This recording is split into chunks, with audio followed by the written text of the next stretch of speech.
మీకు 3 రాయడం వచ్చా? నెక్స్ట్ ఎస్ రాయడం వచ్చా? అయితే మీకు హిందీలో ఉన్న వర్ణమాలలోని స్వర్ ఈజీగా వస్తుంది. ఇప్పుడు చూడండి, ఫస్ట్ 3ని రాసుకోండి, దీన్ని పైన జాయిన్ చేయండి. హిందీలో పైన జాయిన్ చేస్తారనమాట. సో ఇది ఆ.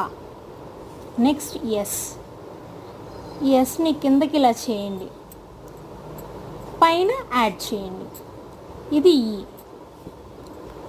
ఇప్పుడు చూస్తే గనక ఆ ఈ. ఇప్పుడు ఒక్కొక్క వర్డ్ చూద్దాం. ఆ, సెకండ్ ఈ, ఊ, ఊ. నెక్స్ట్ రు అన్నమాట.